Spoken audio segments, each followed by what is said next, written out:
পৃথিবীর শ্রেষ্ঠ খাবার খাবে মানে কখনো ভরা পেটে খেতে বসবে না, ক্ষুধা পেটে বসবে, ক্ষুধা পেটে উঠবে। আর পৃথিবীর শ্রেষ্ঠ বিছানায় ঘুমানো মানে শোনো, তোমরা অলস থাকবে না, কাজ করে খাবে, প্রচুর পরিশ্রম করবে, কায়িক পরিশ্রম করবে। হার্ড পরিশ্রম করার পর যখন বিছানায় চলে যাবে সেটাই হবে তোমাদের শ্রেষ্ঠ বিছানা। আর ক্ষুধা পেটে উঠবে, ক্ষুধা পেটে খাবে, ক্ষুধা পেটে খাবার থেকে উঠবে, তখন তোমার কাছে মনে হবে এই খাবারটাই পৃথিবীর শ্রেষ্ঠ খাবার। যেরকম সুবহানাল্লাহ। আর শ্রেষ্ঠ প্রাসাদ মানে হলো আমার সন্তানরা পৃথিবীর শ্রেষ্ঠ প্রাসাদে অবস্থান নেবে, মানে মানুষের মনের রাজত্ব দখল করবে, মানুষের মনকে জয় করবে। যে লোক মানুষের মনকে জয় করতে পারে তারাই হচ্ছে পৃথিবীর সবচেয়ে বড় রাজা। আলহামদুলিল্লাহ বলেন। এখন তো রাজত্ব দখল, মনের রাজত্ব দখল দরকার নেই তো। এখন কি আর মনের রাজত্ব দখল করার দরকার আছে? কিন্তু আগের যারা খলিফা ছিলেন তারা মানুষের মনের রাজত্ব দখল করেছে, মনের হৃদয়ের ভিতরে উঠেছেন তারা। আর এখন যারা ক্ষমতার মসনদে গোটা পৃথিবী জুড়ে যারা অবস্থান করছেন, জনগণের সঙ্গে তাদের সম্পর্ক এমন, সুযোগ যদি জনগণ একবার পায় কাবাবার সালাদ বানায় ছাড়বে। আসতে কোন কেন, ঠিক কিনা? এই জন্য আমরা হৃদয়কে জয় করব। কি জয় করব? হৃদয়কে। এই প্রজ্ঞাগুলো, এই হিকমতগুলো কে শিক্ষা দিয়েছেন বলেন? কে? লোকমান। সবই আল্লাহ বলবেন, তাহলে কেমন হবে? লোকমানকে শিক্ষা দিয়েছেন কে? এই যোগ্যতা দিয়েছেন কে? সন্তানকে লোকমান শিক্ষা দিয়েছেন। এবং লোকমানের ওয়াজ কিন্তু কোরআনে।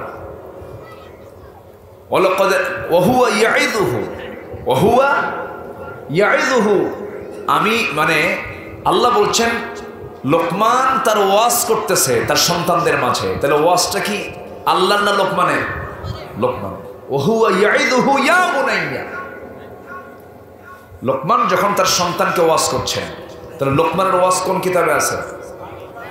আসতে হবে কোন কিতাবে আছে? আমার ইউসুফ এদের ওয়াজ কয়দিন হবে? কয়দিন? শেষ হয়ে যাবে। 50 বছর, 60 বছর, 70 বছর, 80 বছর। কিন্তু লোকমান এমন একটা ওয়াজ করছে যে ওয়াজ আল্লাহ তাআলা পছন্দ করে কোরআনে ঢুকায় দিয়েছেন। আজকে তো আমার সেই সাবজেক্ট না, আমি আজকে সাবজেক্ট ধরেছি আলাদা। তবে আমি কেমন করে যেন হয়ে গেল, এই পাশে আবার আসবো, জোরে বলি ইনশাআল্লাহ। কোথায় যেন?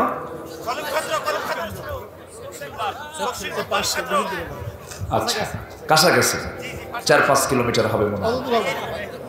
তো যাই হোক, কেমনে যে হয়ে গেল। মাহফিল তো 2 দিন 3 দিন ব্যাপী হয়, তাই না? আজকে হলো প্রথম দিন, ওটা হবে শেষ দিন, ঠিক আছে না? আজকে এটা কি প্রথম দিন, ওটা হবে শেষ দিন। এটা হচ্ছে দিনের বেলা, ওটা হবে রাত্রে বেলা। দেখা যাক ইনশাআল্লাহ। সেই দিন লোকমান নিয়ে, সূরা লোকমান থেকে আমি কথা বলবো। আজকাল ওই দিকে গেলাম না, ঠিক আছে? আচ্ছা, এখন আসুন আমরা সূরা হুজরাত নিয়ে কথা বলি। হুজরাত হচ্ছে এখন ফিফা ওয়ার্ল্ড কাপের সূরা। আমার কথা কি বুঝতেছেন আপনারা? এখন গোটা পৃথিবীতে এখন কি খেলা চলতেছে? ফুটবল, তাই না? এখন আমি এটা কেন বললাম, খেলার সাথে এই সূরার সম্পর্ক কেমনে হলো? আবার ভাববেন না যে ফুটবল খেলা কোরআনে আছে, এটা যেন মনে করেন না। গোল দিছে ওর দল, যে যার দলের সমর্থক গোল দিছে, ফেসবুকে লিখছে আলহামদুলিল্লাহ। আচ্ছা, গোল হলে কি আলহামদুলিল্লাহ? এটা কি আলহামদুলিল্লাহ বলার জায়গা? এটা আলহামদুলিল্লাহ কি হারাম কাজে হয় না ভালো কাজে? খারাপ কাজে কখনো আলহামদুলিল্লাহ বলা যাবে? বলেন বলেন বলেন বলেন। খেলার কোনো কাজে আলহামদুলিল্লাহ বলা যাবে? অনেক বাবা আছে তার মেয়েকে নাচায় মঞ্চে, বলে সবাই আমার মেয়ের জন্য দোয়া করবে, আমার মেয়ের জন্য ভালো করে নাচতে পারে, মাশাআল্লাহ। আছে না নাই? কোন জায়গায় দোয়া করা লাগে এটাও জানে না। এরকমও বলে, প্রিয় দেশবাসী, আমি ওমরা করতে এসেছি, এক অভিনেত্রী, ওমরা করতে এসেছি, আমাকে নিয়ে নানামুখী ষড়যন্ত্র চলছে, সবাই দোয়া করবেন আমি যেন দেশে ফিরে ওমরার কাজ সম্পূর্ণ করে সিনেমার বাকি কাজ দেশে এসে সম্পূর্ণ করতে পারি। এরকম আছে না নাই? কি মাইক হয় না? মাইক চলে না, তাহলে মাইক এলাকে ধরেন। হ্যাঁ, কোনো সমস্যা? বলেন, কি শোনা যায় না? এই ভাই জানতারা দূর মারেন, দেখেন তো কোনো লুজ কারেকশন হলো কিনা। মাইক ওলাকে ধমক দিয়ে, ধমক মারলে কিন্তু হার্ট স্ট্রোক করবে। ওনাকে সোনা ময়না আত্মা জান সবকিছু কর, ধমক টমক দিয়ে। ধমক দিলে কিন্তু কাম সারা, ভালো করতে যায় আর খারাপ হয়ে যাবে। কিছু বলেন না, আমার দিকে তাকান। তাহলে যে সূরা থেকে আমি আলোচনা করব সেই সূরাটার সাথে ওয়ার্ল্ড কাপের কোনো সম্পর্ক নেই, কিন্তু ওয়ার্ল্ড কাপ শুরু করেছে সূরা হুজরাতের তেলাওয়াত দিয়ে। 92 বছরের ইতিহাসে কখনো এরকম খেলার কোন আয়োজনে আসরে গান বাজনা ছাড়া, পপ শিল্পী নায়িকাদের নাচ আর গান ছাড়া কোনোবার এই আসর শুরু হয়নি। কিন্তু এবার আসর স্বাগতিক মুসলিম দেশ হওয়ার কারণে কাতার গভর্নমেন্ট এটাকে দাওয়াতি কাজের সুযোগ গ্রহণ করে কোরআন তেলাওয়াত দিয়ে শুরু করছে। গোটা পৃথিবীর মানুষ চলে আসছে, 228টা দেশের মানুষ এখন কাতারে আছে। কাতার সরকার ভাবলো যে আমরা একটু কোরআনের দাওয়াত দিই। আলহামদুলিল্লাহ বলে। আমার নবীজি মক্কার যখন বাসিন্দা 13 বছর, তখন মক্কা কাবার ভিতরে মূর্তি ছিল কি ছিল না? আসতে বলবো, ছিল কি ছিল না? ছিল। রাসূল কি নামাজ পড়া বাদ দিয়েছেন? নামাজ পড়ছেন? উত্তর পাই গেছেন তো? উত্তর পাইছেন কিছু? আমার ভাইয়েরা, ফুটবলকে আমি জায়েজ বলছি না। যেমন আমার দেশের গণতান্ত্রিক প্রক্রিয়া, শরীয়তের দৃষ্টিতে যদি কেউ কোন আলেমকে প্রশ্ন করে ডেমোক্রেসিটা জায়েজ কিনা, সবাই বলবে গণতন্ত্র ডেমোক্রেসিটা হারাম, কেউ এটাকে জায়েজ বলবে না। কিন্তু নির্বাচনে কি ইসলামী দলগুলো অংশগ্রহণ করে না? করে। আমি বলছি না বিশ্বকাপ খেলা জায়েজ, কুল্লুল লাইবু হারাম। আমার কথা নয়, আমার নবীর কথা। সকল খেলা হারাম। কেন হারাম? খেলা আছে যেখানে জুয়া আছে, খেলা আছে যেখানে খুন আছে, খেলা আছে যেখানে জিদ আছে, সেখানে সময় অপচয় হয়ে যায়, নষ্ট হয়ে যায়। যেই কাজ করতে গেলে নামাজ নষ্ট হবে, সময় নষ্ট হয়ে যাবে। তবে হ্যাঁ, শারীরিক কসরতের জন্য আপনি কিছু, শারীরিক ব্যায়ামের জন্য কিছু খেলা আপনি খেলতে পারেন। লাঠিবিদ্যা, অস্ত্রবিদ্যা শেখা জায়েজ, ঠিক কিনা বলেন? এটা আপনি করতে পারেন। কিন্তু আমার বন্ধুগণ, হাঁটুর কাপড় তুলে আপনি সেজদা দিবেন, হাঁটু ঢাকা আগে দরকার না সেজদা আগে দরকার? এটা আবার কেমন কথা? এটা কখনো হতে পারে না। হারামকে লালন আপনি করে হালাল খুঁজবেন না, হালাল লালন করে হালালকে খুঁজতে হবে। হারামের মধ্যে হালাল ঢুকানো যাবে না, আবার হারামের মধ্যে হালাল ঢুকানো যাবে না, দুটোকে মিশ্রণ করা যাবে না। আমার বন্ধুগণ, সূরাতুল হুজরাত আল্লাহ তাআলা দিয়েছেন একটা আয়াত। আল্লাহ তাআলা গোটা বিশ্বের সমস্ত মানুষকে ডাক দিচ্ছেন, ইয়া আইয়ুহাল্লাযীনা আমানু বলেন নাই। আল্লাহ তাআলা দুইটা ডাক কোরআনে কারীমে দিয়েছেন। একটা ঈমানদারকে ডাক দিয়েছেন, আর একটা ডাক দিয়েছেন ইয়া আইয়ুহান নাস, হে মানব মণ্ডলী। হে মানব মণ্ডলী মানে কি সেখানে ইহুদিবাদ আছে নাকি? খ্রিস্টানবাদ আছে নাকি? এরপরে বৌদ্ধবাদ আছে নাকি? ওই ফিফা ওয়ার্ল্ড কাপের শুরুতে ছোট্ট একটা ছেলে, গনিম নাম তার, ছোট্ট একটা ছেলে যার দুটা পা নাই, মার পেট থেকে দুটা পা ছাড়া দুনিয়াতে এসেছে। মার গর্ভের সন্তান যখন ছিল, ডাক্তার বলে দিয়েছে, শোনো, এই অপূর্ণাঙ্গ সন্তান দুনিয়াতে আসলে তোমাদের জন্য অসুবিধা হয়ে যাবে, কি করবে বলো? তখন স্বামী স্ত্রী সিদ্ধান্ত নিয়েছিল, দুইটা পা যেহেতু না আমার স্বামী, আপনি হবেন আমার সন্তানের ডান পা, আমি হব বাম পা। এই সন্তানটা এত বড় বিখ্যাত ব্যক্তি হয়ে গেছে, শুধু কাতার এই খেলার জন্য নয়, এই ছেলেটাকে সবাই চেনে। ডক্টর ইউসুফ আল কারজাভির সাথে সে আলোচনা করে, কথাবার্তা বলে। এমন একজন দামি পর্যায়ে এত বড় মেধাবী এই ছোট্ট ছেলেটার দায়িত্বে চলে গেল। ওই সমস্ত লোকগুলো, ইয়া আইয়ুহান নাস, হে মানব মণ্ডলী, ইহুদি, খ্রিস্টান, বৌদ্ধ, নাসারা যারা আছে সব আমার কথাগুলো শোনো। কার কথা? আল্লাহর। ইয়া আইয়ুহান নাস। সূরা হুজরাতের 13 নম্বর আয়াতটা সুন্দর করে তেলাওয়াত করতেছেন। আল্লাহ বলছেন, এখানে কি বলছেন? ইয়া আইয়ুহান নাসু ইন্না খালাকনাকুম মিন যাকারিন ওয়া উনসা ওয়া জাআলনাকুম শুউবান ওয়া ক্বাবাইলা লিতাআরাফু ইন্না আকরামাকুম ইনদাল্লাহি আতকাকুম ইন্নাল্লাহা আলীমুন খাবীর। জোরে বলুন আল্লাহু আকবার। হে মানব মণ্ডলী, তোমরা যেই ধর্ম পালন করো না কেন, আমি তোমাদেরকে জানিয়ে দিচ্ছি, আমি মানুষকে সৃষ্টি করেছি, তোমাদেরকে সৃষ্টি করেছি এক নর এক নারী থেকে, আদম এবং হাওয়া থেকে। এরপরে বিভিন্ন গোত্রে গোত্রে ভাগ করে দিয়েছি, দেশ দেশ ভাগ করে দিয়েছি। وَجَعَلْنَاكُمْ شُعُوبًا وَقَبَائِلَ لِتَعَارَفُوا, যেন তোমরা একে অপরকে চিনতে পারো। তবে একটা জিনিস জেনে রেখে দিও, তোমাদের মধ্যে কোনো মন্ত্রী দামি নয়, তোমাদের মধ্যে কোনো বংশ হলেও বংশগত কৌলিন্য দিয়ে কেউ দামি নয়, ক্ষমতা দিয়ে কেউ দামি নয়। তোমাদের মধ্যে দামি লোকটা সেই যে তার আল্লাহকে চিনে তাকে ভয় করতে পেরেছে। যেরকম সুবহানাল্লাহ। এই মেসেজ যখন সেই শিক্ষিত মহল, যদিও তাদের দিন নাই, শিক্ষা আছে, তো অক্ষর জ্ঞান আছে, যখন তাদের কানে এই আয়াতটা চলে গেছে, তারা ভাবতেছে এই প্রথম আমাদের কানে একটা সুন্দর কথা আমাদের কানে চলে এলো। কিছু লোক কালিমা পড়ে মুসলমানও হয়েছে। বলি আলহামদুলিল্লাহ, জোরে বলি আলহামদুলিল্লাহ। তাহলে সূরাতুল হুজুরাত থেকে আমি কিছু কথা বলবো। সূরা হুজুরাতের মধ্যে আল্লাহ তাআলা 10টা হুকুম দিয়েছেন। কয়টা হুকুম বলেন? 10টা হুকুম। আমরা একটা একটা করে আজকে, যদিও ব্যাখ্যামূলক হবে না, আমরা একটা একটা করে আজকে আমরা শুনবো। ওয়ামা তাওফীকি ইল্লা বিল্লাহ আলাইহি তাওয়াক্কালতু ওয়া ইলাইহি উনি।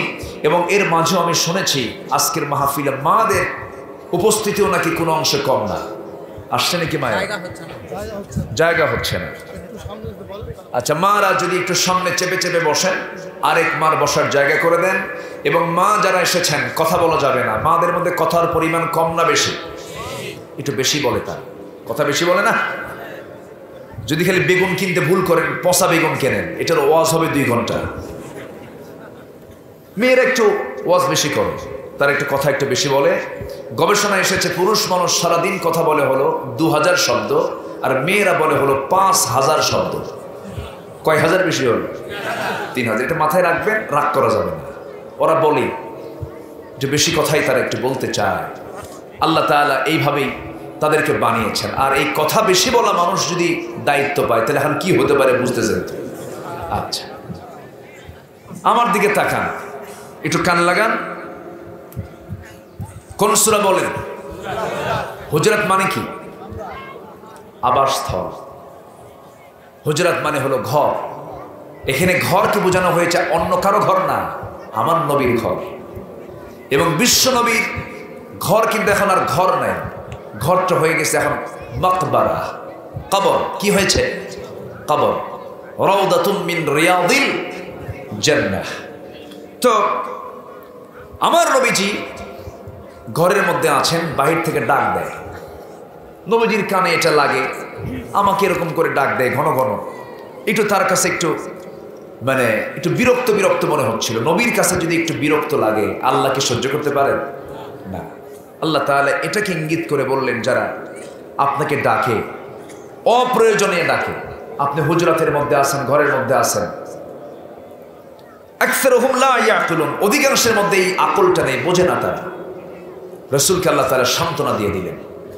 সূরা হুজরাত যদি আজকে জাতির কাছে যদি প্রত্যেকটা ছাত্রের হাতে হাতে যদি সূরা যদি দেওয়া হতো, কোনো বেয়াদব সন্তান বাংলার জমিনে জন্ম নিত না। কিন্তু আজকে সমাজে শিক্ষার অভাব না থাকলেও আদবের অভাব আছে না নাই? আসতে বলবেন না, আছে না নাই? কেন আছে আদবের অভাব? কিসের শিক্ষা নাই? আসতে বলবেন না, কিসের শিক্ষা নাই? আজকে কয়জনকে পাগড়ি দেওয়া হলো?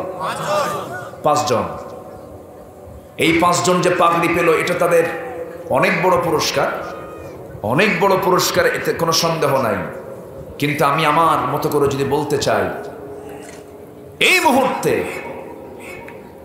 যে বাচ্চাগুলোকে দস্তরবন্দি দেওয়া হলো, আল্লাহ তাদের যে সম্মান দিয়েছেন, মর্যাদা দিয়েছেন, পৃথিবীর কোন সম্পদ দিয়ে তাদেরকে এই মূল্যায়ন করা যাবে না।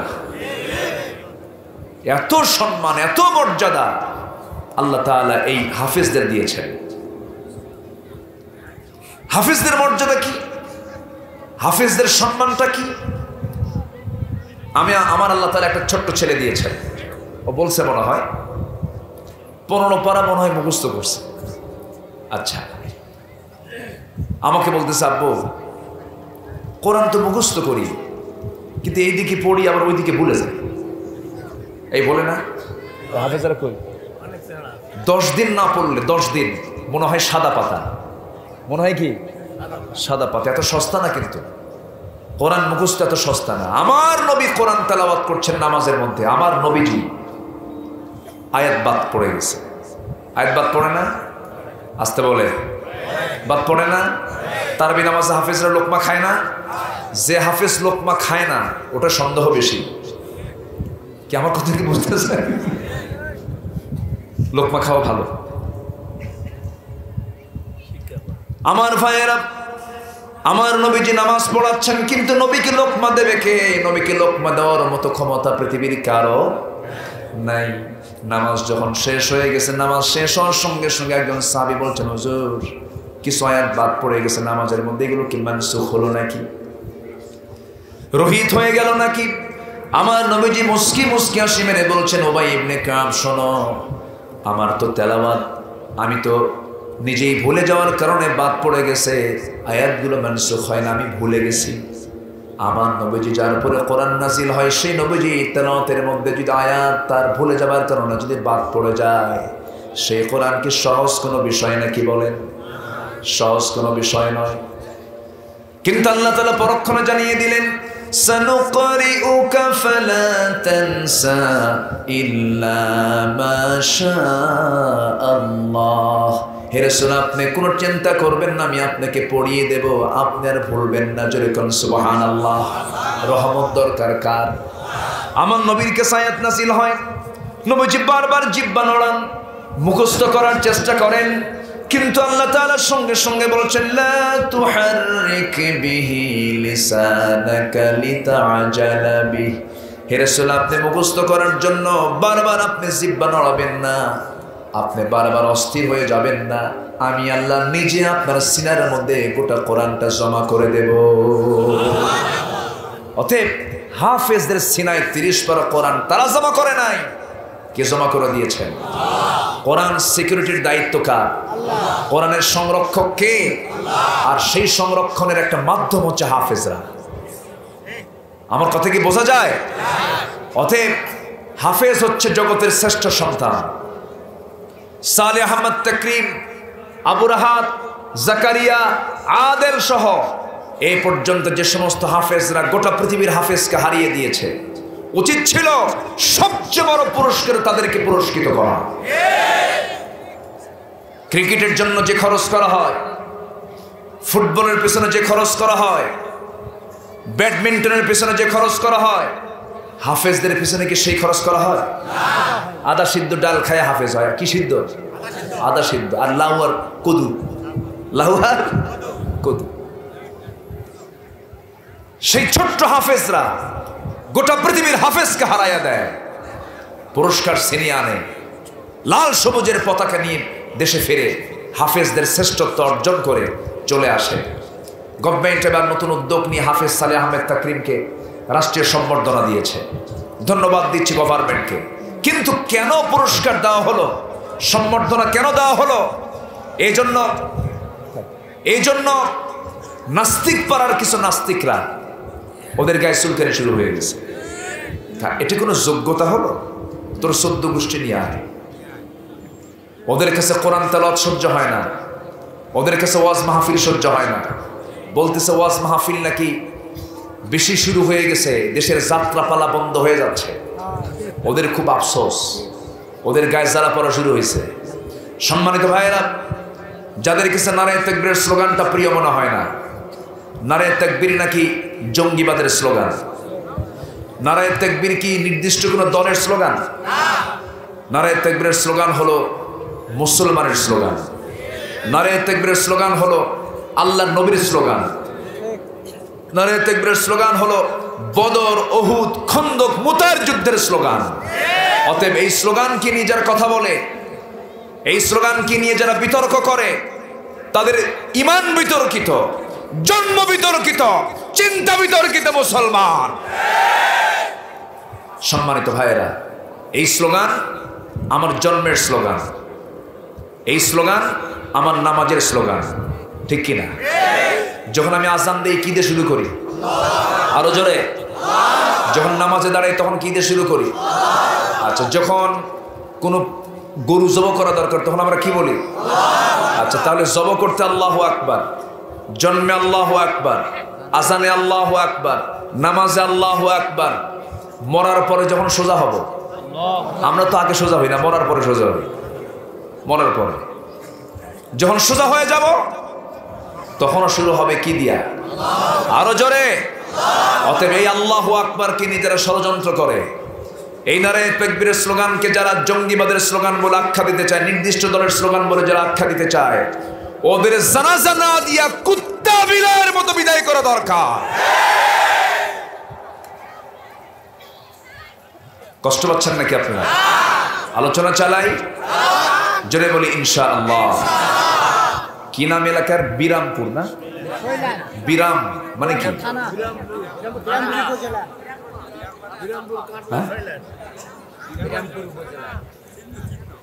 বিরাম, ও বিরাম চিহ্ন। আচ্ছা, বুঝতে পারছি, খুব সুন্দর। আমি খুবই আনন্দিত আপনাদের সুন্দর চেহারাগুলো দেখে। আল্লাহ আমাদের এই সম্পর্ক হাসর পর্যন্ত গড়িয়ে দেয়। জোরে বলি আমিন। কিন্তু হাসরে যে যাব আমরা, কদম তো নড়াতে পারবো না 5টা প্রশ্নের জবাব না দিলে। কয়টা প্রশ্নের বলেন? হাসরে যে দাঁড়াবো আমরা, দাঁড়ায় যে সামনে যাবো এক কদম, আল্লাহ বলছেন কদম তুলতে পারবি না তুই 5টা প্রশ্নের জবাব না দিলে পরে। শুনবেন? আগ্রহ আছে তো? কোন সূরা থেকে আলোচনা শুরু হয়ে গেছে? একটা আয়াতের কিন্তু কথা বলে ফেলেছি। আমি যেখান থেকে তেলাওয়াত করেছি সেই আয়াতের দিকে আস্তে আস্তে যাচ্ছি, একটু মিলায় নিচ্ছি। আমার ভাইরা, কদম তুলতে পারবে না, 2 পা খাড়া করে থাকবে। কদম তুলতে গেলেই কয়টা প্রশ্ন? 5টা। 5টা প্রশ্নের জবাব না দেওয়া পর্যন্ত আপনি কদমটা তুলতে পারবেন না। নাম্বার 1 প্রশ্ন হলো আন উমরিহি ফিমা আফনাহু, তার জীবন সম্পর্কে প্রশ্ন করা হবে। জীবন, টোটাল জীবনটাকে সে কোন কাজে ব্যয় করেছে।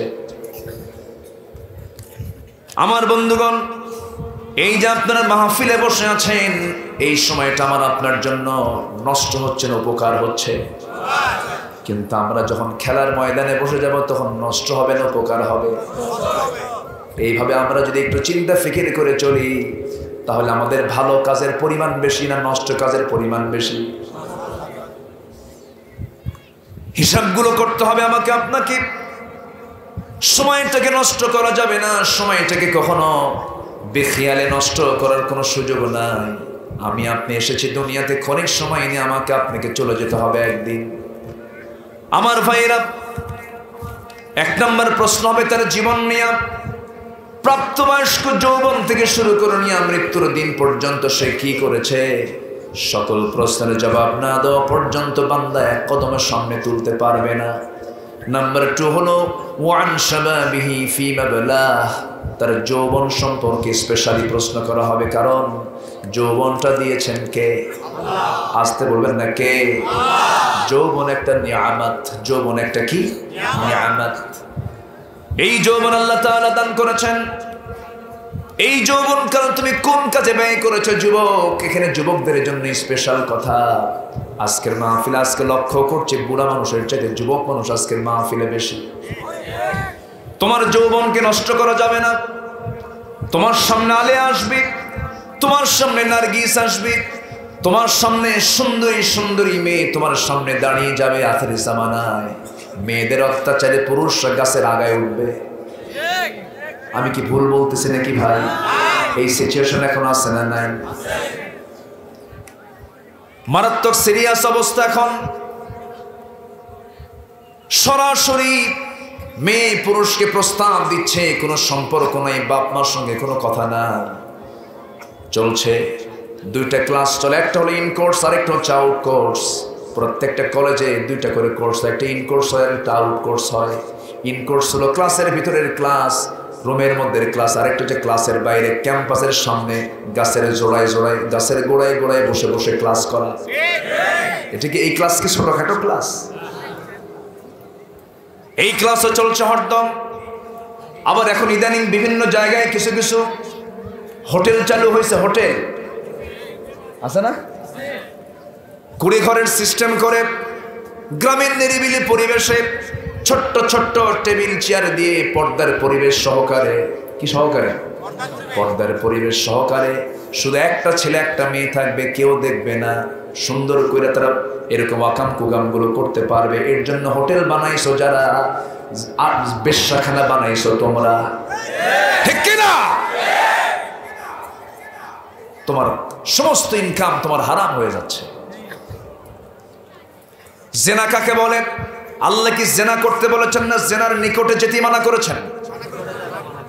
জেনা করো না, ওয়ালা তাজনু, আল্লাহ এই কথা বলেন নাই তোমরা জেনা করো না, বলেন যে ওয়ালা তাকরাবুস, জেনা, জেনার নিকটেই তোমরা যেও না। জেনার নিকটবর্তী হলো কথা বলা, জেনার নিকটবর্তী হলো মোবাইলে কথা বলা, জেনার নিকটবর্তী কাজ হলো চ্যাটিং করা, তারপর জেনার নিকটবর্তী কাজ হলো মেয়ের সঙ্গে কথা বলা, সাক্ষাৎ করা।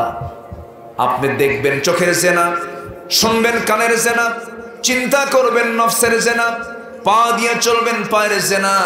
কোন জেনার কাছে যাওয়া যাবে না আমার ভাইরা। ইমানটাকে মজবুত করে রাখতে হবে। সেই সময় আল্লাহ তাআলা আপনার জন্য একটা সূরা স্পেশাল করে দিয়েছেন, যুবক তোমার যৌবন ঠিক রাখার জন্য সূরা ইউসুফ বেশি করে পড়ো, শিক্ষা নিয়ে নাও।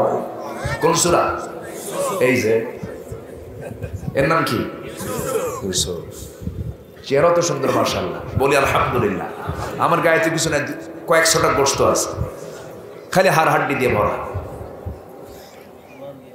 আমার ভাইয়েরা,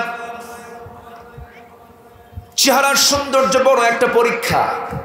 সুন্দর চেহারা আছে যার, পরীক্ষা তার কম না বেশি বলেন? বেশি। সুন্দর চেহারার মধ্যে কিন্তু ফিতনাও আছে। এই জন্য সুন্দর চেহারা যারা, যা আল্লাহ তাআলা যার দিয়েছেন, একটু খেয়াল করার চেষ্টা করবেন। আপনাকে ইউসুফের মতো হতে হবে। অনেক মা আছে সুন্দর চেহারা হলে অহংকার করে, আসে না নাই বলেন? স্বামী একটু কালো, বউ একটু সুন্দর, কিছু গন্ডগোল লাগলেই কয় তোমার কি একটু চেহারা হলো এটা? তোমার সঙ্গে যে আমি সংসার করি তোমার 14 গোষ্ঠীর কপাল।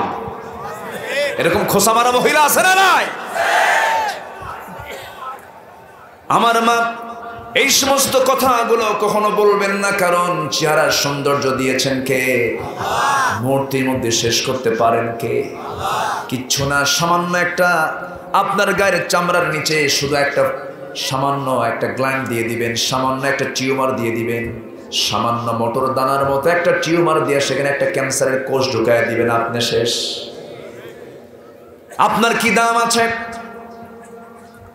এই বিশাল দেহের মধ্যে সামান্য মোটর দানার মতো একটা টিউমার হলো, সেই টিউমারে যদি আপনার একটা ক্যান্সারের কোষ যদি ধরা পড়ে যায়, আপনি শেষ হয়ে গেলেন। সৌন্দর্য দিয়ে কি করবেন? এই জন্য সবচেয়ে বড় সৌন্দর্য হলো চেহারার না ইমানের। আসতে বলুন না, কিসের সৌন্দর্য বলেন? বেলালের চেহারা ছিল না ইমান ছিল?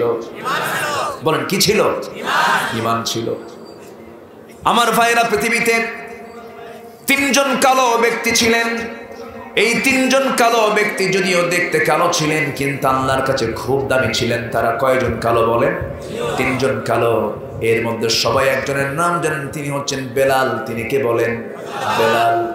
এমন ঘন কালো ছিলেন, এত ঘন কালো, চেহারার কোনো সৌন্দর্য ছিল না। মাঝে মাঝে সাহাবীরা মজা করে বলতেন, কালো পাহাড় আসে, কালো পাহাড় আসে। কি পাহাড়? কালো পাহাড় আসে, শুধু দাঁত ছাড়া সব কালো, দাঁত ছাড়া সব কালো।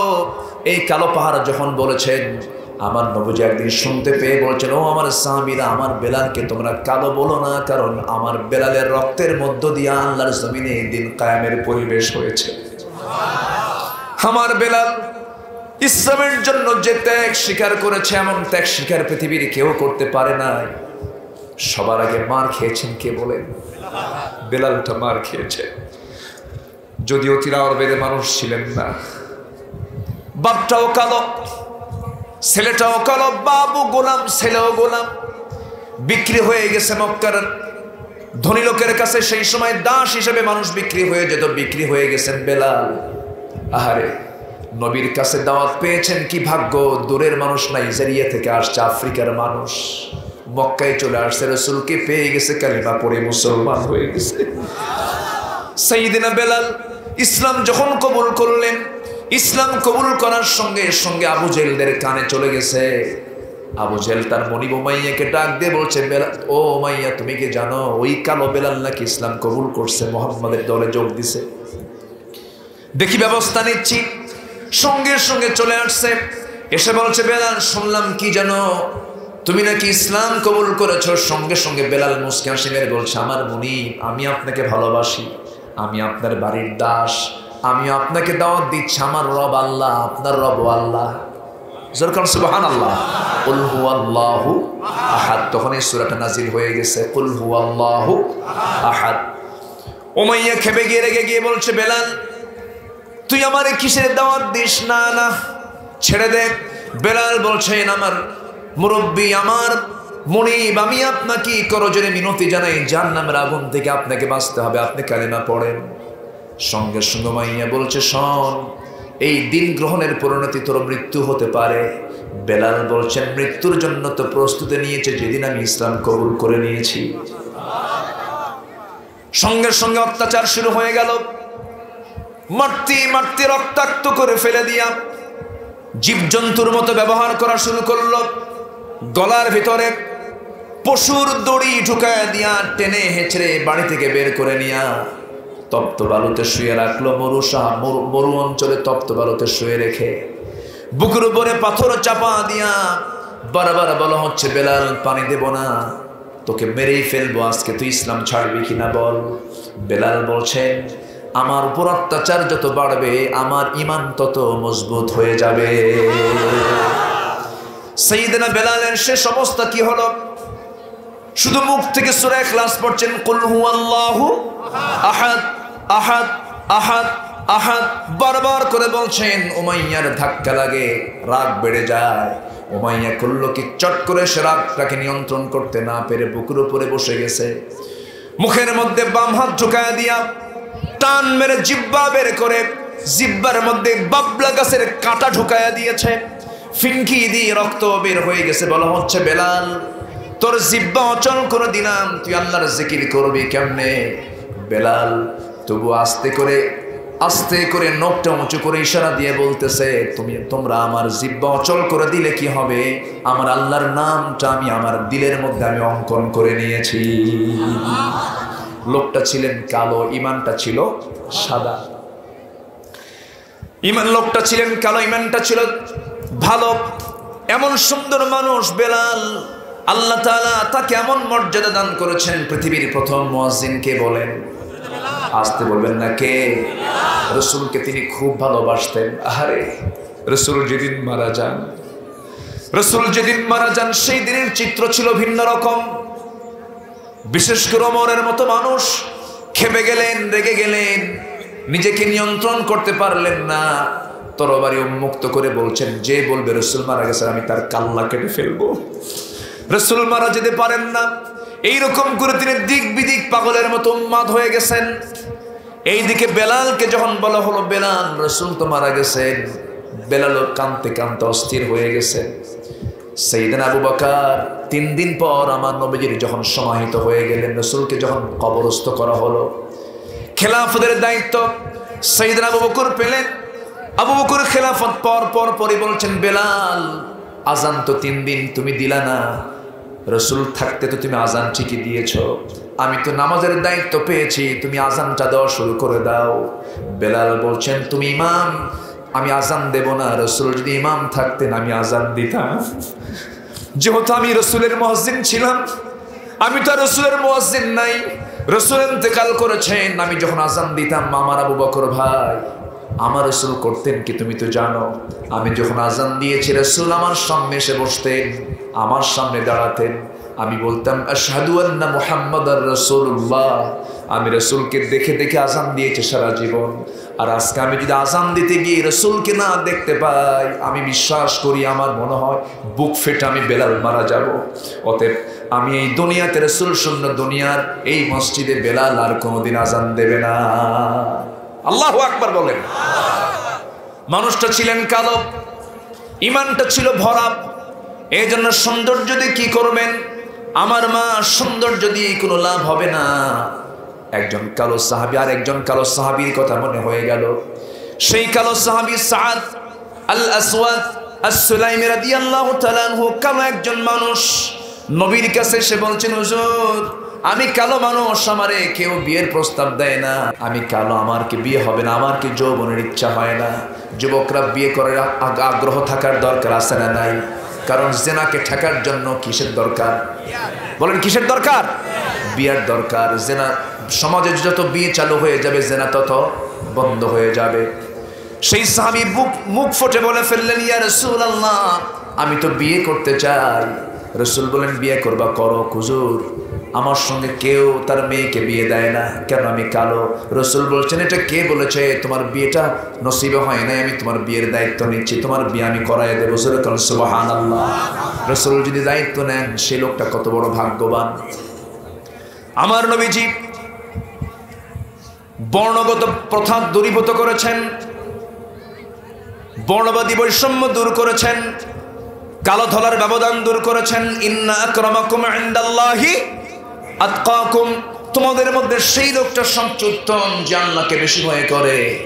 আমার ভাইরা, ওই সাহাবীর বিয়ের সিদ্ধান্ত নিয়ে রাসূল বললেন, যাও সাদ, এই মদিনার সবচাইতে বড় সুন্দরী মেয়ে এবং সম্ভ্রান্ত পরিবারের মেয়ে, তার সঙ্গে তোমার বিয়ে হবে, যাও ইবনে ওহাবের কাছে চলে যাও। এবার তিনি বলছেন, ইয়া রাসূলুল্লাহ ইবনে ওহাবের কাছে গিয়ে বিয়ের প্রস্তাব দেব আমি নিজে, এটা কেমন করে হয়? আপনি যে আমাকে পাঠিয়েছেন তার জন্য একটা প্রমাণস্বরূপ আপনি একটা চিঠি লিখে দেন। চিঠি প্রস্তুত করে দেওয়া হলো। রাসূল চিঠিখানা দিয়ে দিলেন। সেই চিঠিখানা নিয়ে যখন মেয়ের বাবার কাছে গিয়ে বলছেন, মেয়ের বাপ শোনো, এই যে চিঠি পড়ো, তাড়াতাড়ি ব্যবস্থা করো বিয়ার। ধমকের সুরেই বলেছেন, কারণ চিঠি দিয়েছেন কে? মুহাম্মদ সাল্লাল্লাহু আলাইহি ওয়াসাল্লাম। চিঠিখানা যখন মেয়ের বাবার হাতে চলে গেছে, মিম মুহাম্মদ সাল্লাল্লাহু আলাইহি ওয়াসাল্লাম, রাসূলের পক্ষ থেকে চিঠি আসছে। চিঠিখানাকে তিনি চুম্বন করলেন, বুকে ধারণ করলেন। আহারে রাসূল আমার মেয়েকে নিয়ে চিন্তা করে, আমার মেয়েকে বিয়ে দেওয়ার চিন্তা করে। চিঠিখানা নিয়ে আস্তে করে বলছেন, ও সাহাবী তোমার সঙ্গে তো আমার মেয়েকে বিয়ে দেব, আমি বাবা হিসেবে আমার কোনো আপত্তি নাই, কিন্তু একটা কথা, সেই কথাটা হলো আমার মেয়ে হচ্ছে এই মদিনার সবচেয়ে সুন্দরী মেয়ে, অনেক সুন্দর তার চেহারা, কিন্তু তুমি তো কালো, দেখতে বাহ্যিক ভাবে আমি তো বিয়ে দেব, কিন্তু আমার মেয়ে যদি পছন্দ না করে আমার তো কিছু করার নাই। এখান থেকে একটা মাসলা হলো, বাবা জোর করে কিন্তু কোনো ছেলের সঙ্গে মেয়েকে বিয়ে দিতে পারবে না, কারণ রুচি পছন্দের ব্যাপারও মেয়েকে সুযোগ দেওয়ার দরকার আছে না নাই? আসতে বলবেন না, আছে না নাই? আছে। আবার কোনো মেয়েও বাবাকে না বলে, মাকে না বলে, নিজের ইচ্ছায় লুকোচুরি করে বাপ মাকে না বলে অন্য কাউকে স্বামী হিসেবে গ্রহণ করাও জায়েজ নাই। দুই দিকটাই ব্যালেন্স করতে হবে। কথাগুলো কি বলার দরকার আছে না ভাই? আচ্ছা আমার ভাইয়েরা, এরপরে কি হলো? ওই সাহাবী বলছেন, শোনো, বরঞ্চ আমি আমার মেয়েকে প্রস্তাব দিই, যদি আমার মেয়েটা প্রস্তাবে যদি রাজি হয়ে যায় তাহলে বিয়ে হয়ে যাবে, তবে আমার বিশ্বাস আমার মেয়েটা আমার কথার বাইরে যাবে না। এমন বিশ্বাস কি আজকের বাপদের মধ্যে আছে নাকি? আসতে কোন কেন আছে?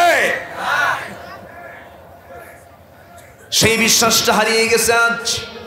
আমার বন্ধুগণ, সাদ আল-আসাদ সুলাইমি অপেক্ষার প্রহর গুনলেন। বাবা চলে গেছেন মেয়ের কাছে প্রস্তাব নিয়ে, মেয়েটা কান্দে। মেয়ের কান্না দেখে এবার বলছে, বাপ বলছে, মা তোমার কান্না প্রমাণ করছে তুমি মনে হয় রাজি নাই, যাও আমি বিয়ে দেব না। এবার মেয়েটা বলছে, বাবা বুঝতে ভুল করেছ, আমার জাগতিক জীবনে যদি কোনো বিয়ে হয় এই কালো ছেলের সঙ্গে আমার বিয়ে হবে। একটু আস্তে বলি সুবহানাল্লাহ, জোরে বলি সুবহানাল্লাহ। কেন বিয়ে হবে? এবার সন্তান বলছে, মেয়েটা বলছে, বাবা যেই ছেলেটাকে রাসূল চয়েস করে পাঠিয়ে দিয়েছেন আমি তাকে ছাড়া জীবনে আমার কোনো বিয়ে হবে না। আল্লাহু আকবার বলবেন না? মুরব্বীদের দোয়ার দরকার আছে না নাই? যে বিয়েতে মুরব্বী নাই, যে বিয়েতে বাপ মা নাই, সে বিয়ে বাতিল বাতিল বাতিল। আসতে কোন কেন? ঠিক কিনা? অনেকে বুক উঁচু করে বলে যে হুজুর, অনেকে বুক উঁচু করে বলে হুজুর আমাদের বিয়েটা লাভ ম্যারেজ। আমি কি লুচ্চা ম্যারেজ? এটা কষ্ট পাচ্ছেন আপনারা? আলোচনা চালাই, আলোচনা চালাই, জোরে বলি ইনশাআল্লাহ। ইউসুফ ঠিক আছে তো? আচ্ছা, এত সুন্দর মানুষ হয়, আল্লাহু আকবার, বলি আলহামদুলিল্লাহ। মায়েরা কি ওয়াজ শোনে না গল্প করে? ওয়াজ শোনে তো নাকি? বলি আলহামদুলিল্লাহ। আজকে সমাজে পরকীয়া কমছে না বাড়ছে? পরকীয়া কমানোর ঔষধ আছে না নাই? আছে। কি বলেন? কোরআন। পরকীয়ার ঔষধ হলো মোবাইল। ঠিক আছে, মোবাইল তো আছেই। উনি উত্তর ঠিকই দিচ্ছে অবশ্য, একটু পরে যাচ্ছি। পরকীয়া যেন বন্ধ হয়ে যায়, এটারও মেডিসিন কোরআনে আছে না নাই? একটু পরে দিচ্ছি, একটু পরে বলবো আমি ইনশাআল্লাহ। এইগুলো কথাগুলো বলা জরুরি। সমাজ তো শেষ হয়ে গেল। দেশে নাকি দুর্ভিক্ষ আসবে 2023 সালে, শুনছেন না আপনারা? কেন আসবে জানেন? এর কারণ হলো 14 লক্ষ কোটি টাকা দেশ থেকে পাচার হইয়া গিয়েছে, বুঝলেন না? তো দেশ থেকে যদি টাকা পাচার হয়ে যায়, দুর্ভিক্ষ তো হবেই। যারা দেশের টাকা পাচার করে তারা হচ্ছে দেশের সবচেয়ে বড় দুশ্মন। তারা আমার দেশে মানুষ বেশি না চোর বেশি? চোরই বেশি, মানুষ তো। আমার দেশের স্বাধীনতার স্থপতির একটা কথা আমি প্রায় মনে করি, লোকটা এত আগে বুঝলো কেমন? 73 সালে ভাষণ দিতে নিয়ে তিনি বললেন, মানুষ দেশ স্বাধীন করে পায় তেলের খনি, গ্যাসের খনি, স্বর্ণের খনি, আর আমি পাইছি সব চোরের খনি। কত আগে উনি বুঝে গেছেন। রাগের ঠেলায় বলতেছে সব চাটার দল, খালি চাটে। নেতা কইছে এই কথা, আমার ডানে চোর, বামে চোর, সামনে চোর, পিছনে চোর। তো নেতার ডানে যে চোরগুলো, সেই চোরগুলো এখন আছে না নাই? আসতে কবেন না, আছে না নাই? সেই চোরেরাই 14 লক্ষ কোটি টাকা দেশ থেকে পাচার করেছে।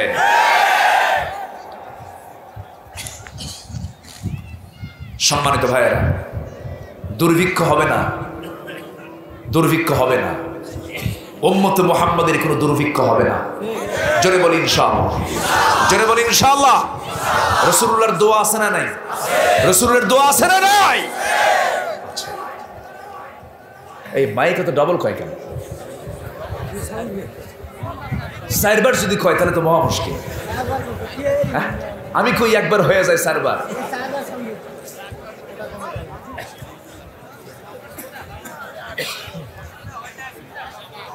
বুঝতে পারছেন তো আমার কথা? না, ওরা একটু মশান নিচ্ছে, বোঝেন নাই? হুজুর আমার মশানে আছে কি? আমার দিকে তাকান। তাহলে এই দুর্ভিক্ষ থেকে আমি আপনি যদি বাঁচতে চাই, বাঁচারও মেডিসিন, বাঁচারও একটা উপায় কোরআনে আছে না নাই? সমাজে বেশি করে জেনা ব্যভিচার বাড়লে দুর্ভিক্ষ কমে যাবে, বন্ধ হবে নাকি? আচ্ছা, জেনা ব্যভিচার বাড়বে না কমবে? জেনা ব্যভিচার যদি বাড়ে তাহলে এই যে অনাবৃষ্টি, অতিবৃষ্টি, খরা, ঝড়, সাইক্লোন, সিডর, আইলা, নার্গিস, ফনি, আর কি নাম, হারিকেন, আমফান, থ্রিসান নাকি সিথ্রান, হ্যাঁ সিথ্রান, আইলা, আইলা, আইলা আবার আইও। এই যে ঝড়গুলো আসতেছে, এটা কি রহমত হয়ে আসে না গজব হয়ে আসে? এটা কাদের কামাই? বলেন কাদের হাতের কামাই? বিমা কাসাবাত আইদিন নাস, আমাদের হাতের কামাই এগুলো আমরা করেছি। কি হলো? বলিউড থেকে নোংরা ফাতিহিকে আনানো হলো। নোংরা ফাতিহি এক বদমাইশ, যে তার সৌন্দর্যের পসরা যুবকদেরকে দেখিয়ে যুবকদেরকে উম্মাদ বানায়, জেনাকার বানায়। বলিউডের একজন নায়িকাকে আমার দেশে দাওয়াত করে আনলো, সে মঞ্চে ওয়াজ শুরু করবে। টিকিট কাটলো সব 20,000 টাকা দিয়ে। 20,000 টাকা টিকিট কেটে তার নাচ দেখতে গেছে। সে আর নাচে নাই, খালি আনাকুম জানাকুম, যাওয়া আসা করে চলে গেছে। এখন টিকিট যারা কাটছে তারা কয় 20,000 টাকাই শেষ। যত নোংরামি বাড়বে, যত বেহাপনা বাড়বে, জমিন তত গজবের জন্য উপযুক্ত হয়ে যাবে। সুনামি তার বড় প্রমাণ, আইলা তার বড় প্রমাণ। এই জন্য গজব থেকে বাঁচার জন্য নিরাপত্তা পেতে হবে কার কাছে? হুকুম মেনে চলতে হবে কার? সমাজে চালু করতে হবে জেনা না বিয়া? বিয়া। যুবকরা কবা আজকে থেকে, আজকে যে বাড়িতে বলবো আব্বা বিয়া করাও, হ্যাঁ ধান উঠলে দেবে যে কইছে। যত বড় শিক্ষিত তার বিয়ে করতে কি দেরি হয় না? তাড়াতাড়ি হয়। কি শিক্ষা? শিক্ষার ঠেলায় বিয়ে দেরি। আর আগের যুগের দাদারা পড়াশোনা বেশি ছিল না, 22 বছর বয়সে বিয়ে করছে, 25 বছরে বাপ, 40 বছরে মেয়ে বিয়ে দিচ্ছে, 43 বছরে দাদা, 60 বছরে মহাদাদা, ঠিক কিনা? আর এখন পড়াশোনা করতে করতে, শেষ করতে করতে 50 বছরে বিয়া, 60 বছরে বাচ্চারা বাপ, দাড়ি চুল সব পাকা, উপরে নিচে কোনো কাঁচা নাই। বাচ্চা নিয়ে যখন রাস্তায় হাঁটে তখন সবাই বলে এই ছেলে এটা তোমার দাদা না নানা। আমার কথা কি বুঝে আসতেছে? দরকার নাই। সঠিক সময়ে বিয়ে করা হচ্ছে একটা পুরুষের দায়িত্ব, বাপ মারও দায়িত্ব আছে। যাদের সচ্ছল পরিবার, জমি আছে, টাকা আছে, পয়সা আছে, আপনার সন্তান উপযুক্ত হয়ে গেছে, 16 বছর 15 বছরে প্রাপ্তবয়স্ক হয়ে যায়, তাকে আস্তে করে ডাক দিয়ে বলেন বাবা তুই বিয়ে করবি নাকি? কর, আকাম কুপম করিস না, জেনা করিস না। তুই জেনা করবি আমার গুনাহ হবে, তুই বিয়ে করলে কর। তা না বলে কিছু বাপ কি কয় জানেন? কিসের বিয়ে রে? আসে না নাই বলেন, নিজের পায়ে দাঁড়া। ও কি সলিমুদ্দিন পায়ে দাঁড়ায় আছে? ও তো নিজের পায়ে দাঁড়াইছে। রিজিকের মালিক কে? আস্তে করে, রিজিকের মালিক কে? যৌবন নষ্ট হয়ে গেলে বাপ মাকে জবাব দিতে হবে কার কাছে? আল্লাহর কাছে। আমার ওয়াজে আজকে যুবকরা খুব খুশি, হুজুর ভালো করে কর।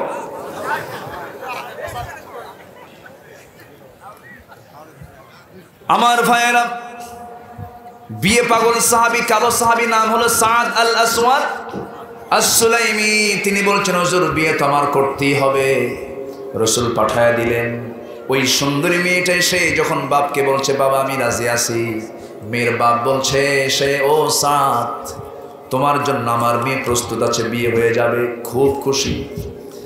সেই কালো সাহাবী নবীর কাছে এসে বলছেন ইয়া রাসূলুল্লাহ মেয়ে রাজি, মেয়ের বাপও রাজি, আমিও রাজি, হুজুর তাড়াতাড়ি বিয়ে দেন। রাসূল বলেন বিয়ে তো করবার টাকা পয়সা আছে নাকি? হুজুর টাকার দায়িত্ব দিলে পরে জীবনে বিয়ের কিসমতে নাই। সুবহানাল্লাহ বলবেন না? ইসলাম দেখেন কত সহজ। প্ল্যান কইরা একটা বাড়ি বানাতে হবে, একটা চাকরি হতে হবে, ক্যাশ থাকতে হবে, এরপরে বিয়ে করব, তোর জীবনে বিয়ে হবে না। সংসার গোছায়া বিয়ে করবে হবে না, বিয়ে করে সংসার গোছাও, ঠিক কিনা? এটা ইসলাম বলে। এটা কি বলে? ইসলাম বলে গুছিয়ে বিয়ে নয়, বিয়ে করে গোছাও, বিয়ে করে গোছায় না। কারণ তোমার টাকা থাকবে না তখন। বিয়ে না করে টাকা কামাই করবো, সব টাকা ওই যে চলে যাবে। এই কথা কি বুঝতেছেন আপনারা? খালি বিকাশ, খালি কি বিকাশ। হুজুর সব বোঝে, যুবকরা হুজুর যে বোঝে না তা না, সব বোঝে হুজুর। যুবকরা নষ্ট করো না জীবন যৌবনকে। সাদ আল আসওয়াদ সুলাইমি বলেন হুজুর টাকার দায়িত্ব আমার দিয়েন না, যেহেতু বিয়ের দায়িত্ব আপনি নিছেন, আপনি টাকার দায়িত্ব নেন, আমার বিয়ে করালেন। উল্টা দায়িত্ব কাকে দেওয়া হলো? রাসূলকে। আমার নবীজি মুস্কি হাসি মেরে বললেন ও সাহাবী বিয়ে হয়ে যাবে, তোমার দেখি কি ব্যবস্থা করা যায়। আমার জামাইটা কোথায় দেখো তো, ওসমান কোথায় গেল? নবীজির সবচেয়ে ধনী জামাই কে ছিলেন? আবার গরিব জামাই কে? ধনীও আছে গরিবও আছে। আর এখনকার লোক আছে কিছু ধনী মানুষ গরিবের সঙ্গে আত্মীয়তা করে না, খালি কিসের সাথে? কত বড় কি ধানের পালা আছে, কি বলে পলের, কি পালা, খড়ের পলা, হ্যাঁ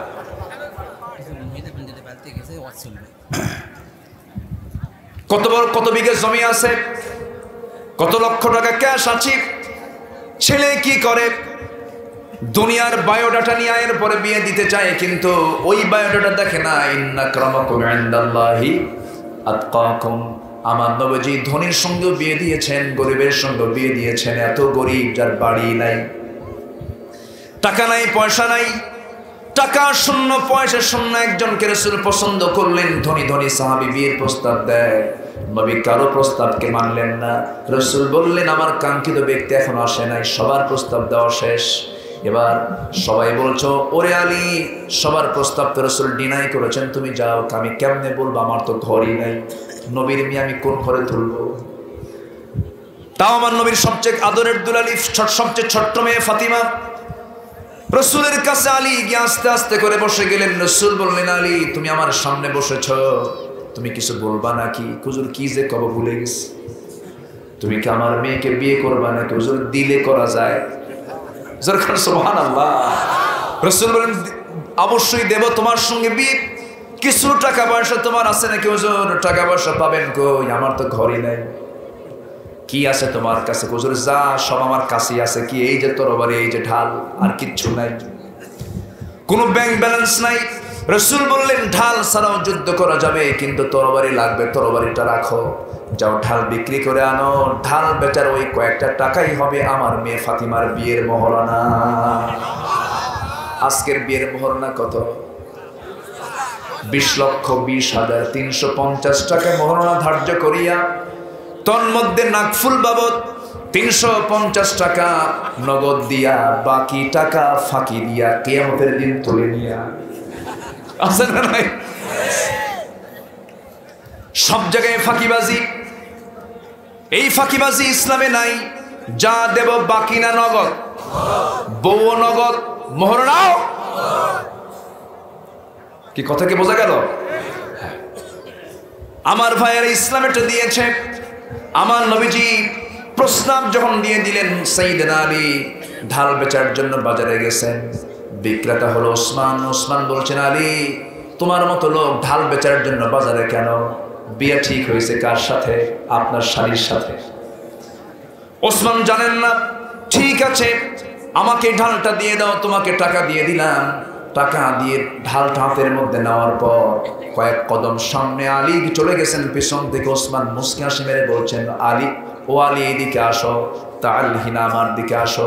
আমি তোমার থেকে ঢাল কিনে নিয়েছিলাম, কিন্তু আসাদুল্লাহিল গালিবের হাতে কি ঢাল না থাকলে মানায় নাকি?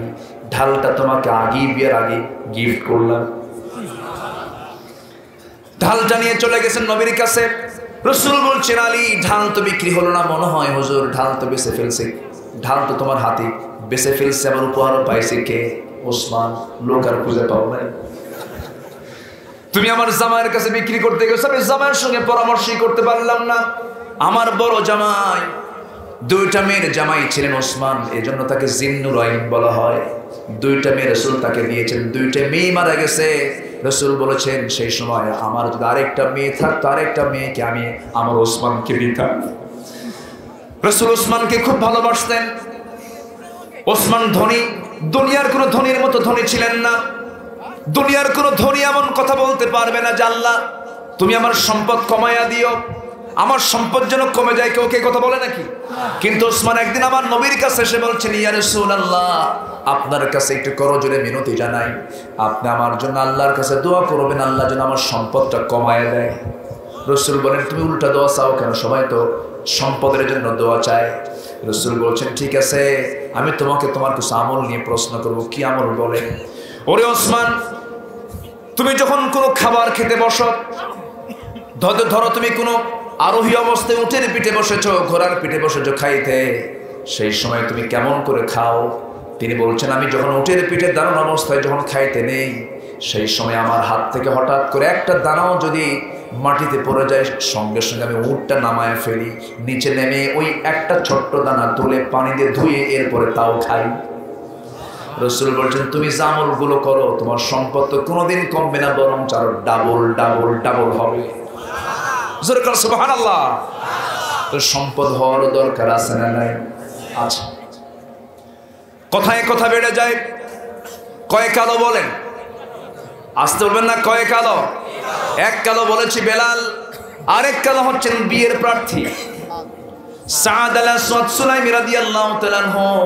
এই সাহাবী করলেন কি?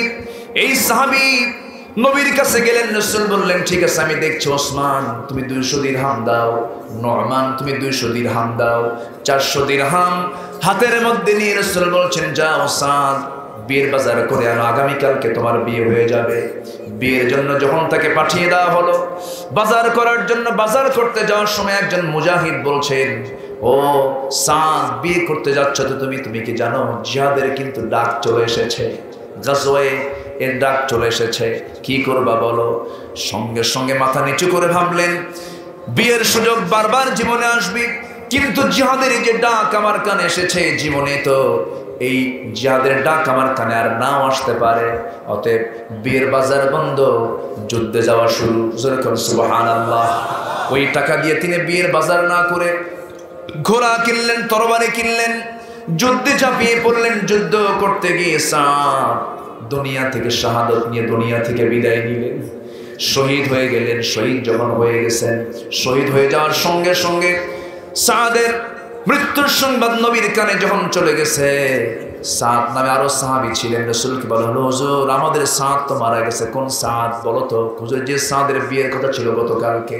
রাসূল একাই দৌড় মারলেন, রাসূল একা দৌড় মেরে সাদকে দেখার জন্য যুদ্ধের ময়দানে একাই চলে গেছেন। গিয়ে দেখেন তার হাত কাটা, পা কাটা, দেহটা থেকে তার মস্তকটা ছিটকে পড়া, লম্বা লম্বা চুল, রক্তাক্ত চেহারা। আমার নবীজি সেই সাহাবীর চেহারার দিকে তাকায় আছেন, একবার হাসেন একবার কাঁদেন, একবার কাঁদেন একবার হাসেন। এই দৃশ্য সাহাবীরা দেখে বলছেন ইয়া রাসূলুল্লাহ এমন আচরণ ইতিপূর্বে আমরা লক্ষ্য করিনি। আমার নবীজি সঙ্গে সঙ্গে বলছেন আমি হাসতেছি এক কারণে, কাঁদতেছে আর এক কারণে। আমি কাঁদতেছি এই জন্য আমার সাদের জন্য সব আয়োজন আমি সম্পন্ন করলাম, কিন্তু সাদ দুনিয়াতে বিয়ে করতে পারলো না, নারীকে নিতে পারলো না, নারীর স্বাদ পেতে পারলো না, এই জন্য আমি কাঁদি, আফসোস করি। আর আমি হাসতেছি এই জন্য আমার সাদ দুনিয়া থেকে বিদায় হওয়ার সঙ্গে সঙ্গে জান্নাতের হুররা তাকে টানাটানি করে বেহেশতের দিকে নিয়ে যেতেছে। জোরে বলে সুবহানাল্লাহ, আরো জোরে বলে সুবহানাল্লাহ।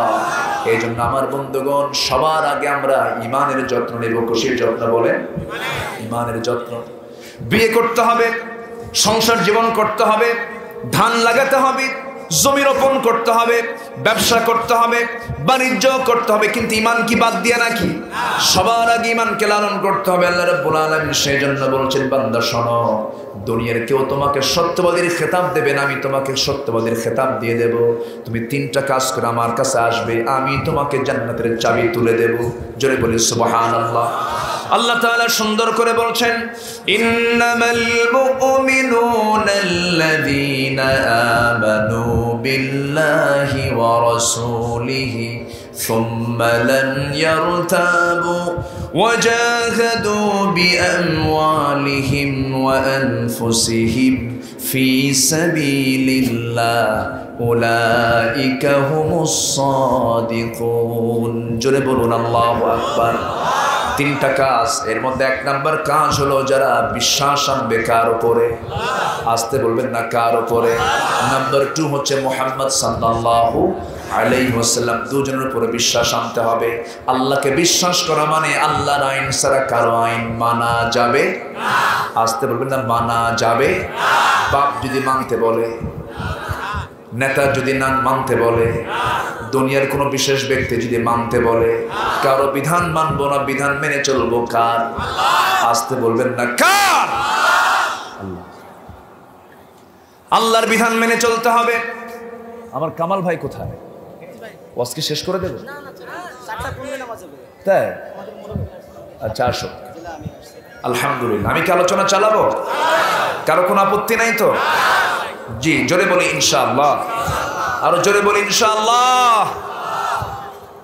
রাখি ও কই আমার ভাইয়েরা? এই ওঠে কেন? এই বসান না, কি চাপে চাপে? ও কইসা আপনাদের বলছে তো? আচ্ছা আচ্ছা ঠিক আছে, বসেন। এত সুন্দর পরিবেশ, এই পরিবেশের মাঝ থেকে আপনি উঠবেন, যে লোকটা উঠবেন নিশ্চিত তার হাঁটু দিয়া কারো মুখে লাগবে, লাগবে তো আপনি উঠবেন কেন? একদম সবাইকে নিয়ে এই মিষ্টি গধূলি বেলায় আমরা একসঙ্গে, আসর পরে কিছু কিছু হাদিস এসেছে দোয়া কবুল হয়, আলহামদুলিল্লাহ। তো এতগুলো লোককে আপনি বাড়িতে দাওয়াত দিয়ে পাবেন? তা আপনি দেরি করতেছেন কেন? কি আপনি কি বলে উঠে যাচ্ছেন কেন? আমরা থাকবো, জোরে বলি ইনশাআল্লাহ। বসো। তাহলে আল্লাহ বলছেন আমার প্রতি তোমার ঈমান আনতে হবে। ঈমান আনা মানে কি? আমি চলবো আল্লাহর নিয়মে না বান্দার নিয়মে? আজকে সমাজ চলছে কিসের নিয়মে? কিসের নিয়মে? বান্দার নিয়মে। এটা মাথায় রাখেন একটু। মাহফিল এসেছেন, ডান দিকে না বাম দিকে?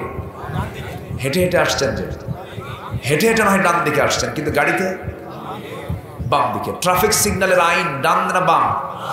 ডান না বাম? তাহলে বাম দিকে আসলেন। এই বাম দিকে আসা কি রাসূলুল্লাহর নিয়ম? আল্লাহর নিয়ম? কার নিয়ম? বান্দার নিয়ম। আচ্ছা, এটা কি ওয়াজ করে বন্ধ হবে? বলেন, ওয়াজ করে বন্ধ হবে? কেমনে বন্ধ হবে? আইন কেমনে আসবে? হুজুর তো লাইন একটু ভিন্ন হয়ে গেল। ঠিক লাইনে আছি তো? কথা বলবো, জোরে বলি ইনশাআল্লাহ।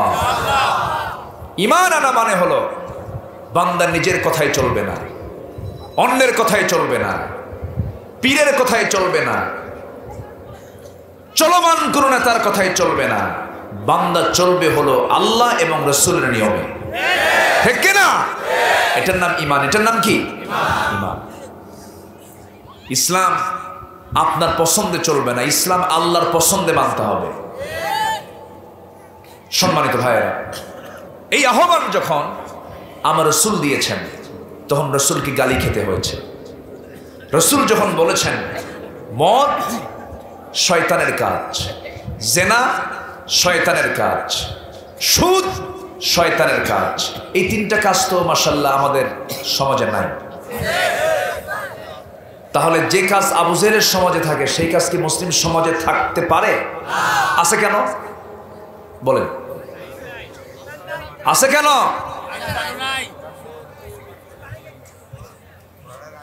এখন কথার সৌন্দর্য কমে যাবে, কিন্তু এগুলি হক কথা। এগুলো কি কথা? হক কথা। অনেকের গায়ে লেগে যাবে। যারা সুদখোর তাদের তো খুব সস্তা, টাকা দেয়, মাসে মাসে টাকা নেয়, আছে না নাই? গরুর পায়ের রোগ হলে, পোকা যদি হয় গরুর পায়ে গায়ে, তখন গলায় কোন লোকের নাম লেখা লাগে? চিন্তা করুন, পোকা শুদ্ধ ভয় পায়। শোনেন, এই সময় কেউ ওঠেন না, উঠলে কিন্তু ভাববো ওটাই সুদ খায়। বসে।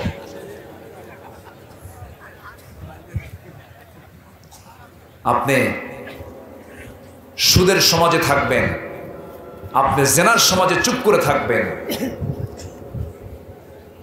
আপনি মদের আইন পাশ হবে সেই সমাজে বসবাস করে সুবহানাল্লাহ সুবহানাল্লাহ সুবহানাল্লাহ খালি জিকির করবেন, আর আপনি ওই সমস্ত আইনের বিরুদ্ধে কথা বলবেন না। আপনি মুনাফিক, মুনাফিক, আপনি মুনাফিক।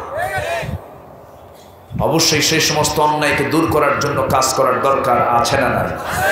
আসতে বলবেন না, আছে না নাই? আছে। কাজ করতে হবে আমাকে আপনাকে। সেই কাজটা হলো কি? আল্লাহ তাআলা বলছেন এই দুনিয়াতে সকল পয়গম্বরকে পাঠিয়েছি। কেন, কি জন্য পাঠিয়েছি? বিশেষ করে আল্লাহ তাআলা আমার রাসূলকে কেন পাঠিয়েছেন? পাঠানোর উদ্দেশ্য হলো তিনি যেন এই দুনিয়াতে যত দিন আছে, দুনিয়াতে যত আইন কানুন আছে মানুষের তৈরি করা, সমস্ত দিনের উপরে, সমস্ত আইন কানুনের উপরে যেন তিনি আল্লাহর দ্বীনকে বিজয়ী করতে পারেন। এই কাজ এত সস্তা নয়। এই কাজ বাস্তবায়নের জন্য আমার নবীজির 23 বছরের জিন্দেগিতে বদর পাড়ি দিতে হয়েছে, হিজরত করতে হয়েছে, উহুদে মার খেতে হয়েছে। উহুদের ময়দানে সবচেয়ে বেশি রক্তাক্ত হয়েছেন মুহাম্মদ সাল্লাল্লাহু আলাইহি ওয়াসাল্লাম। এত রক্ত শরীর থেকে তার ঝরেছে, আমার নবী এমন নেতা ছিলেন, সাহাবী আগে মার খেয়েছেন না রাসূল আগে মার খেয়েছেন? রাসূল আগে মার খেয়েছেন। আজকের নেতারা যখন ময়দানে যায়, কর্মী আগে মার খায় না, নেতা আগে মার খায়।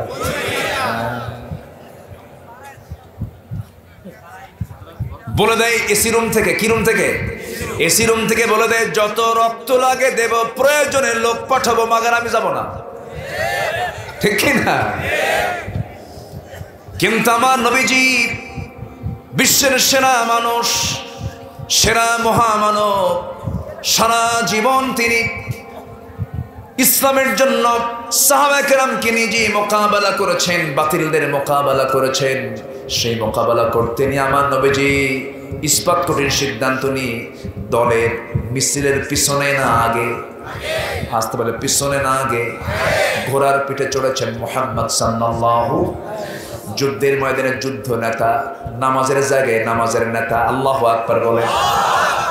মসজিদে হলো ইমাম, যুদ্ধ হলো যুদ্ধের নেতা, সেনাপতি। আবার রাষ্ট্র যখন চালিয়েছেন তিনি রাষ্ট্রপতি। সব জায়গায় তিনি কাজ করেছেন। আমার বন্ধুগণ, এই রাসূল যখন বদর প্রান্তরে গিয়েছেন, সবার আগে তিনি সামনে দাঁড়িয়েছেন। আবার হিজরত যখন করেছেন, আবু বকরকে সঙ্গে করে নিয়ে রাত্রে বের হয়েছেন, একসঙ্গে এসেছেন।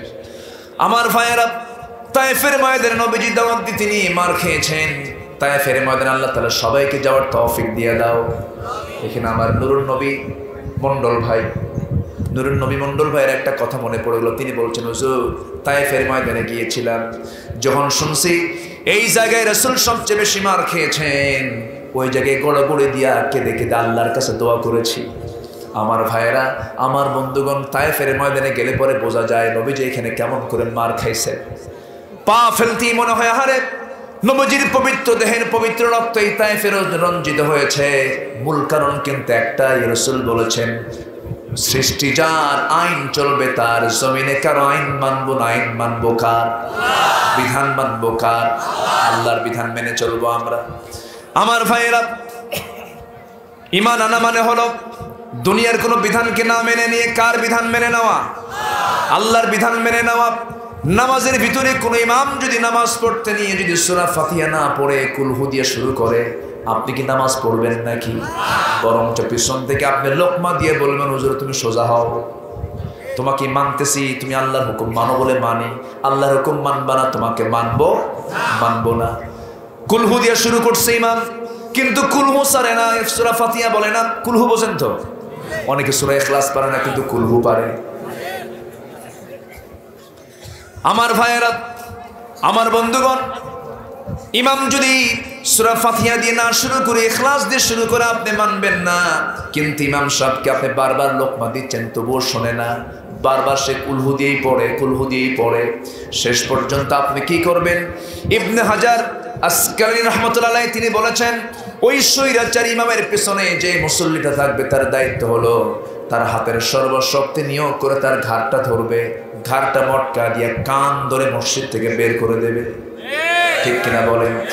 মসজিদের ইমাম যদি নামাজের ক্ষেত্রে সূরা ফাতিহাটা একটু পরে দিয়া ইখলাসটা যদি আর একটু আগে দেয়, সূরা যদি একটু পাল্টাপাল্টি করে, সেই ইমামকে যদি মসজিদ থেকে ঘাড় ধাক্কা দিয়ে বের করে দিতে হয়, তেমনি সমাজের যারা ইমাম আল্লাহর আইনকে লঙ্ঘন করে যারা দুনিয়ার আইনকে বাস্তবায়ন করতে হয়, বাস্তবায়ন করতে যায়, তাদেরও ঘাড় মটকানোর দরকার আছে না নাই?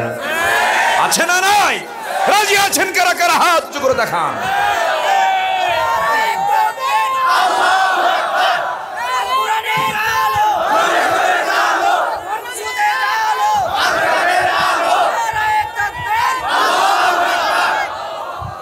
আল্লাহ তুমি সবার হাতকে কবুল করো, জোরে বলি আমিন, আরো জোরে আমিন। কষ্ট পাচ্ছেন? অনেকে তো চাবে না, অনেকে আল্লাহর বিধান জমিনে কায়েম হোক এটা চাবে না, কারণ ওর জেনার কাজ বন্ধ হবে, মদের বোতল বন্ধ হবে, ওরা চাবে না। আবু জেহেলও চায় না। আবু জেহেলের প্রিয় কাজ ছিল জেনা করা। আবু জেহেলের পছন্দের পানি ছিল মদের বোতল হাতে নেওয়া। আবু জেহেলের কারবার ছিল সুদের কারবার করা। অতএব এই সমস্ত কাজের সঙ্গে যারা জড়িত, তারা সবগুলো আবু জেহেলদের আপন ভাই। ঠিক কিনা? সম্মানিত ভাইরা, আজান হয়েছে আরো 15 মিনিট আগে। সব দিকে আমরা খেয়াল করব। আজকের এই মাহফিলটার আসার পিছনে সবচাইতে বেশি জোরারোপ করেছে ইউসুফ। একদম আমার বাড়িতে চলে গেছে, কোনো কথা নাই, ডেড সাইড, জোর করে আমার চিন্তাই করে নিয়ে আসছে এখানে। খুশি হয়েছেন তো আপনারা? আমার কামাল ভাই কই? এত সুন্দর মানুষ হয়, একটা হাসি মারলে মনে হয় যে ফেরেশতা হাসতেছে। বলি আলহামদুলিল্লাহ, আল্লাহ তুমি তার মধ্যে ফেরেশতার চরিত্র দিয়ে দাও। মাদ্রাসার অবস্থানে কি ভালো না? ভালো না। মাদ্রাসার এমনি ভালো, 5টা হাফেজ বের হওয়া মানে কি ভালো, রেজাল্ট ভালো, কিন্তু মাদ্রাসার যে স্ট্রাকচার এটা খুব একটা অবস্থা ভালো না। সবাই, আমি চাবো না ভাই, এই বসেন, জান কই, আমি ওঠার আগে কেউ উঠবেন না। রাগ করতেছেন নাকি ভাই? কেউ বেয়াদবি নিয়েন না। আমি কেন বলতেছি, মাহফিল এত সুন্দর বাগান নষ্ট করবেন কেন? বসেন। মাদ্রাসা আপনার সন্তানকে চোখ বন্ধ করে মাদ্রাসায় দিবে, আপনার সন্তান আগে হাফেজ হবে। আমার পারিবারিক একটা ওসিয়ত আমি লিখেছি, আমার পরিবারকে বলে দিয়েছি, আমার বংশ পরম্পরায় যত আওলাদ, যত সন্তান আসবে, ওদের সবার সব শিক্ষার আগে কোরআন মুখস্থ করা হচ্ছে এই ফ্যামিলির 1 নাম্বার কাজ হবে।